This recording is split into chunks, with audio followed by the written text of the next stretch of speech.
Hello, love. I hope this letter finds you well. Today, I'm writing to you to tell you a story.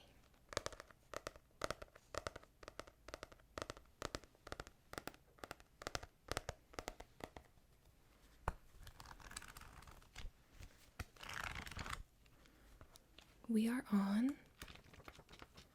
the 7th of the Grimm brothers' fairy tales.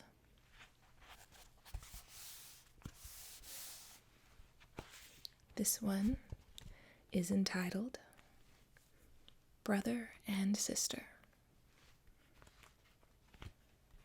Little brother took his little sister by the hand and said, "Since our mother died, we have had no happiness. Our stepmother beats us every day, and if we come near her, she kicks us away with her foot. Our meals are the hard crusts of bread that are left over, and the little dog under the table is better off, for she often throws it a nice bit. May heaven pity us. If our mother only knew. Come, we will go forth together into the wide world."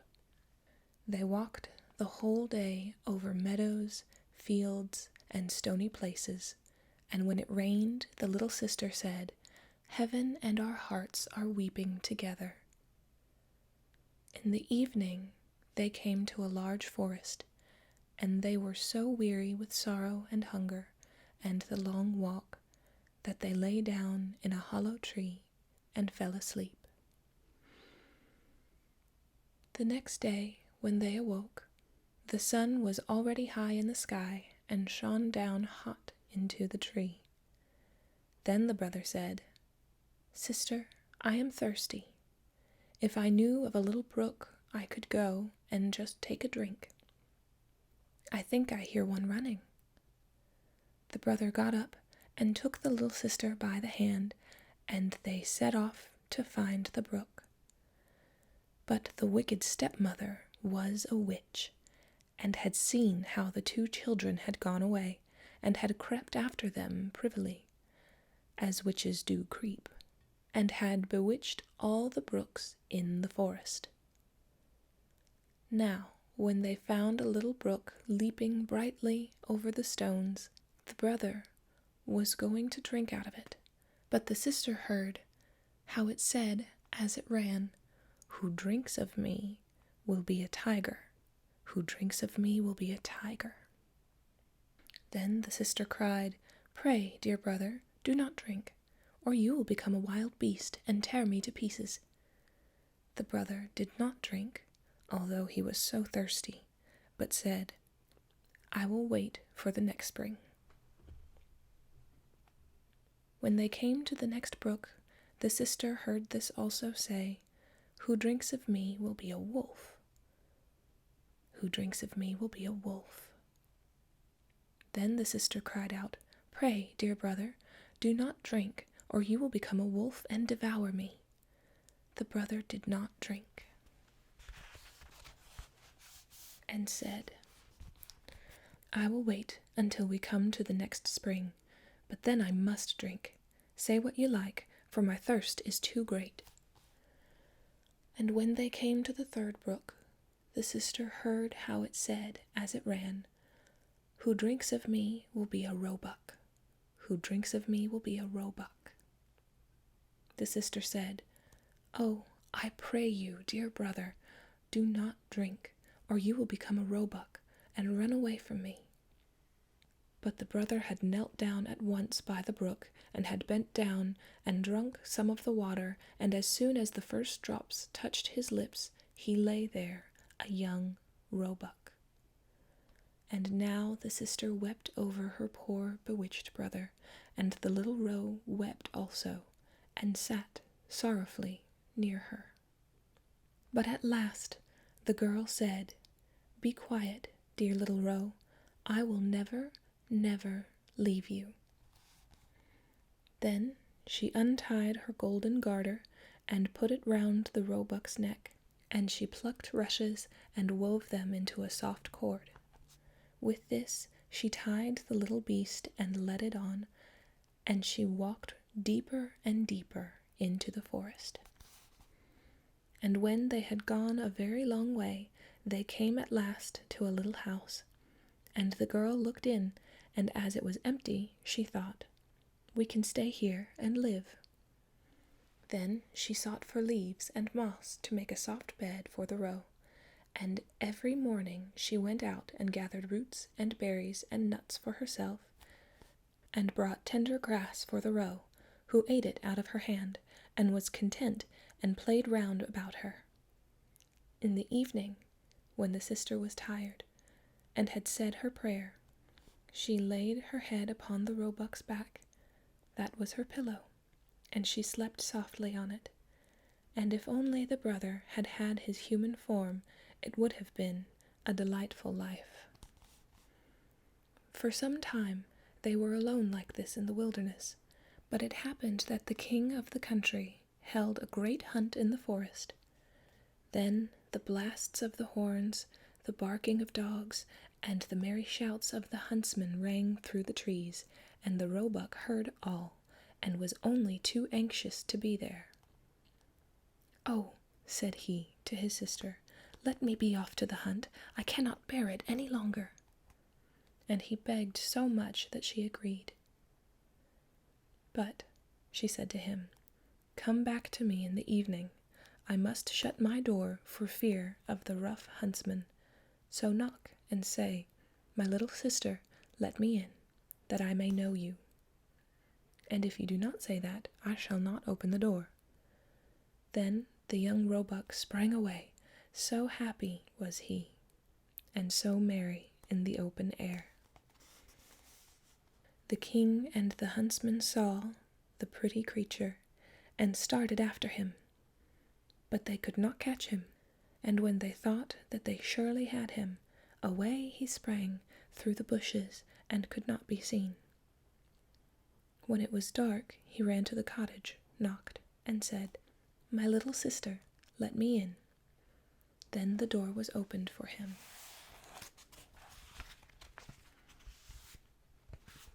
And he jumped in, and rested himself the whole night through upon his soft bed. The next day the hunt went on afresh, and when the roebuck again heard the bugle horn and the ho-ho of the huntsman, he had no peace, but said, "Sister, let me out, I must be off." His sister opened the door for him and said, "But you must be here again in the evening and say your password." When the king and his huntsman again saw the young roebuck with the golden collar, they all chased him. But he was too quick and nimble for them. This went on for the whole day, but at last, by the evening, the huntsmen had surrounded him, and one of them wounded him a little in the foot, so that he limped and ran slowly. Then a hunter crept after him to the cottage, and heard how he said, "My little sister, let me in," and saw that the door was opened for him, and was shut again at once. The huntsman took notice of it all, and went to the king and told him what he had seen and heard. Then the king said, "Tomorrow we will hunt once more." The little sister, however, was dreadfully frightened when she saw that her fawn was hurt. She washed the blood off him, laid herbs on the wound, and said, "Go to your bed, dear roe, that you may get well again." But the wound was so slight that the roebuck, next morning, did not feel it any more, and when he again heard the sport outside, he said, "I cannot bear it, I must be there. They shall not find it so easy to catch me." The sister cried and said, "This time they will kill you. And here am I alone in the forest, and forsaken by all the world. I will not let you out." "Then you will have me die of grief," answered the roe. "When I hear the bugle horns, I feel as if I must jump out of my skin." Then the sister could not do otherwise, but opened the door for him with a heavy heart, and the roebuck, full of health and joy, bounded into the forest. When the king saw him, he said to his huntsman, "Now chase him all day long till nightfall, but take care that no one does him any harm." As soon as the sun had set, the king said to the huntsman, "Now come and show me the cottage in the wood." And when he was at the door, he knocked and called out, "Dear little sister, let me in." Then the door opened, and the king walked in, and there stood a maiden more lovely than any he had ever seen. The maiden was frightened when she saw not her little roe, but a man come in who wore a golden crown upon his head.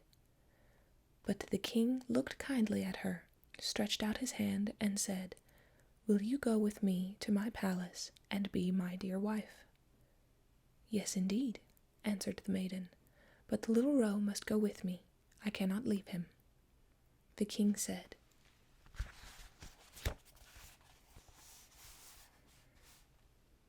"It shall stay with you as long as you live, and shall want nothing."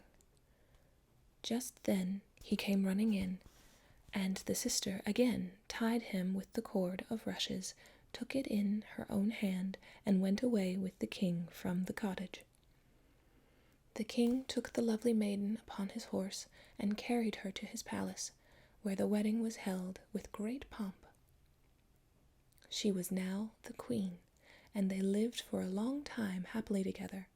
The roebuck was tended and cherished, and ran about in the palace garden.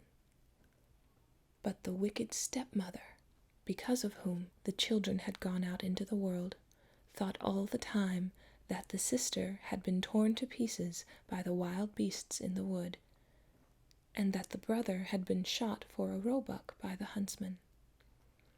Now when she heard that they were so happy and so well off, envy and hatred rose in her heart and left her no peace, and she thought of nothing but how she could bring them again to misfortune. Her own daughter, who was as ugly as night, and had only one eye, grumbled at her and said, "A queen! That ought to have been my luck." "Only be quiet," answered the old woman, and comforted her by saying, "When the time comes, I shall be ready." As time went on, the queen had a pretty little boy, and it happened that the king was out hunting. So the old witch took the form of the chambermaid, went into the room where the queen lay, and said to her, "Come, the bath is ready. It will do you good, and give you fresh strength. Make haste before it gets cold." The daughter was also close by, so they carried the weakly queen into the bathroom and put her into the bath. Then they shut the door and ran away. But in the bathroom they made a fire of such deadly heat that the beautiful young queen was soon suffocated. When this was done, the old woman took her daughter, put a nightcap on her head, and laid her in bed in place of the queen. She gave her, too, the shape and the look of the queen. Only she could not make good the lost eye, but in order that the king might not see it, she was to lie on the side which had no eye. In the evening, when he came home and heard that he had a son, he was heartily glad, and was going to the bed of his dear wife to see how she was. But the old woman quickly called out, "For your life, leave the curtains closed. The queen ought not to see the light yet, and must have rest." The king went away, and did not find out that a false queen was lying in the bed. But at midnight, when all slept, the nurse, who was sitting in the nursery by the cradle, and who was the only person awake, saw the door open and the true queen walk in. She took the child out of the cradle, laid it on her arm, and suckled it. Then she shook up its pillow, laid the child down again, and covered it with the little quilt. and she did not forget the roebuck, but went into the corner where it lay and stroked its back. Then she went quite silently out of the door again. The next morning the nurse asked the guards whether anyone had come into the palace during the night. But they answered, "No, we have seen no one." She came thus many nights and never spoke a word. The nurse always saw her, but she did not dare to tell anyone about it. When some time had passed in this manner, the queen began to speak in the night, and said, "How fares my child? How fares my roe? Twice shall I come, then never more." The nurse did not answer, but when the queen had gone again, went to the king and told him all. The king said, "Ah, heavens, what is this? Tomorrow night I will watch by the child." In the evening he went into the nursery, and at midnight the queen again appeared and said, "How fares my child? How fares my roe? Once I will come, then never more." And she nursed the child as it was wont to do before she disappeared. The king dared not speak to her, but on the next night he watched again. Then she said, "How fares my child? How fares my roe? This time I come, then never more." Then the king could not restrain himself. He sprang towards her and said, "You can be none other than my dear wife." She answered, "Yes, I am your dear wife." And at the same moment she received life again, and by God's grace became fresh, rosy, and full of health. Then she told the king the evil deeds which the wicked witch and her daughter had been guilty of towards her. The king ordered both to be led before the judge, and judgment was delivered against them. The daughter was taken into the forest, where she was torn to pieces by wild beasts, but the witch was cast into the fire and miserably burnt. And as soon as she was burnt, the roebuck changed his shape and received his human form again. So the sister and brother lived happily together all their lives. The end.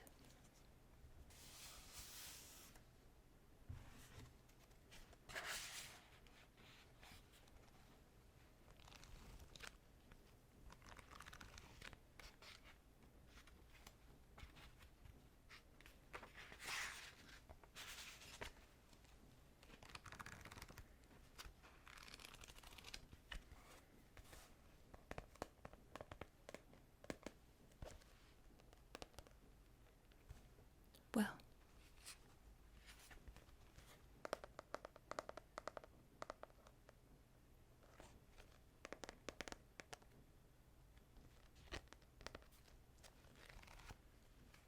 I'm enjoying these stories.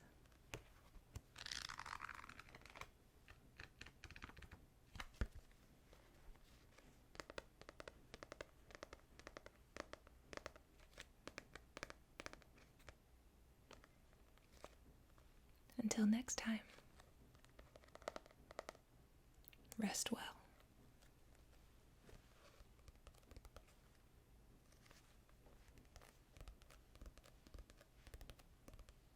Love, Lori Jo.